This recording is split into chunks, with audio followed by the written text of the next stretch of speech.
서울시장과 부산시장의 재보궐 비용을 언론들은 838억 원 정도로 추정하고 있습니다. 그러니까 우리 국민의 혈세 838억 원이 필요 없었던 일에 지금 쓰이게 된 일입니다. 그런데 이 선거를 성인지 학습 기회다. 국민들의 성인지 학습 기회다라고 장관이 발언했습니다. 들어보시죠. 장관님, 성인지 관점에서 이 838억 원의 선거 비용이 피해자들이나 여성에게 미칠 영향에 대해서 생각해 보신 적 있으십니까? 네, 이렇게 성인지 감수성으로 인해서 국가에 굉장히 큰 새로운 예산이 소요되는 사건을 통해서 국민 전체가 성인지성에 대한 집단학습을 할 수 있는 기회가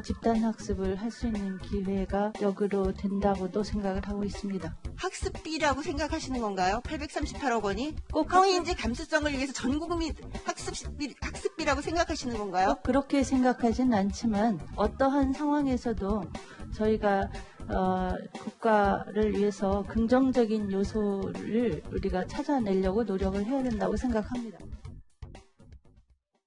김광삼 변호사님, 여가부 장관 발언이었는데 두 가지 질문 드리겠습니다.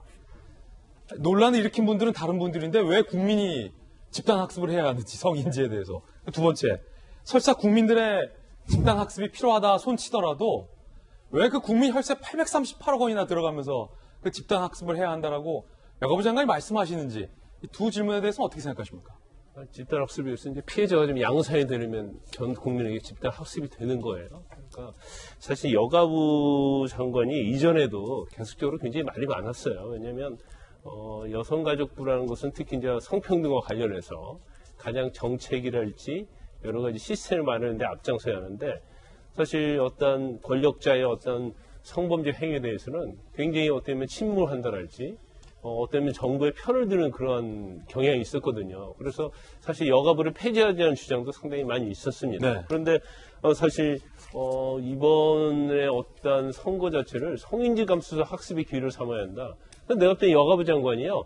성인지 감수성이 전혀 없어요. 예. 여가부 장관부터 성인지 감수성을 좀 길러야 한다 이렇게 봐요. 그래서 아마 여가부 장관이 되려면 성인지 감수성 학습부터 먼저 해야지 저런 말이 좀 나오지 않을 거라 이렇게 보고요.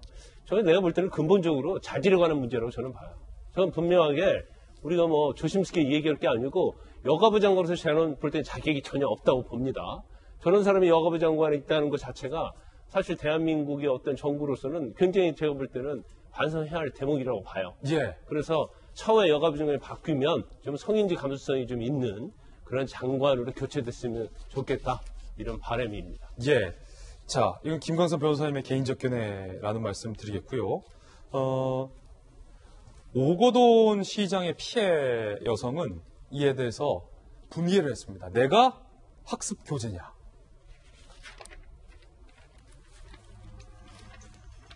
오거돈 전 부산시장 성폭력 사건 피해자, 집단학습 기회라니 그럼 나는 학습 교재냐. 내가 어떻게 사는지 티끌만한 관심이라도 있다면 저 따위 말은 절대 못한다. 여가부 장관이라는 사람이 어떻게 내 인생을 수단 취급할 수가 있나. 내 앞에서도 저렇게 말할 수 있을지 궁금하다라고 오늘 서울신문 등에 보도가 되고 있습니다. 자, 김병민 비대위원님. 예. 여가부 장관의 발언이 있자 실제 오거돈 시장으로부터 피해를 입은 피해 여성이 즉각적으로 분개했어요. 내가 학습 교재냐. 네, 울분을 토했죠. 정말 남들에게 피해 주기 싫어서 악착같이 멀쩡한 척 지내고 있었던 본인의 심정까지 얘기하면서 울분을 토했습니다. 근데 지금 저 학습 기회에 대한 발언뿐만이 아니라 피해자가 울분을 토할 수밖에 없는 이유는요. 권력형 성범죄에 대한 의견을 묻는 여가부 장관의 답변이 여기 대한 수사 중의 사건이라고 얘기를 하게 되는 겁니다. 아니 오거돈 전 시장 본인 스스로가 이 문제에 대해서 국민이 선출한 부산시장인데 갑자기 중간에 시장직을 못하겠다고 벗어던지고 나갑니다. 뭐 아무런 문제가 없으면 오거돈 부산시장이 나갔겠습니까? 그 사건이 일어난 지가 벌써 꽤 오랜 시간이 지났는데 경찰은 관련된 사건에 대해서 기소 의견으로 검찰이 송치를 했고요. 근데 여기에 대해서 수사가 흐지부지 지지부진 명확하게 결론을 내려줘야 되는데 수사가 제대로 진행되고 있지 않다 그러면 여성가족부 장관이 먼저 나서서 이 문제에 대한 엄정한 수사를 촉구하고 그리고 이로 인해서 피해자에 대한 2차, 3차 피해가 없도록 만드는 일이 중요하다. 이렇게 얘기를 해야 되는 겁니다. 과거 2018년도로 시계를 거꾸로 돌려보면요. 그 당시에는 정현백 여성가족부 장관이 있었고 예. 안희정 지사의 사건이 발생하게 됐을 때 2차 피해가 발생하지 않도록 신속하게 조치를 취해야 된다. 권력형 성범죄에 대해서 엄정하고 단호하게 대처해야 된다. 이런 얘기를 했던 적도 있습니다. 아무리 권력과 가까운 사람이라 할지라도요. 그 당시에 탁현민 전 행정관이 청와대에 가장 가까운 권력이 있다 하더라도 과거에 있었던 책 등에 대한 발언들이 있을 때 정현백 여성가족부 장관은 그렇게 나서지 않았습니다. 따라서 지금 이정옥 장관에 대해서 국민들의 이 같은 비판이 쏟아지고 있는 것이고 아무리 말실수를 하더라도 여기에 대해 학습, 성인지 학습에 대한 기회를 상다는 말을 어떻게 할 수가 있습니까? 그러니까 세간에서는 그러면 오거돈 전 시장, 박원순 시장이 이 성인지 학습에 대한 기회를 가르쳐준 스승이란 말이냐 이런 얘기들까지 나오고 있는 참담한 상황을 누가 촉발시키고 있는 건지 여성가족부 장관이 좀 깨달아야 될 필요가 있다는 것이고요.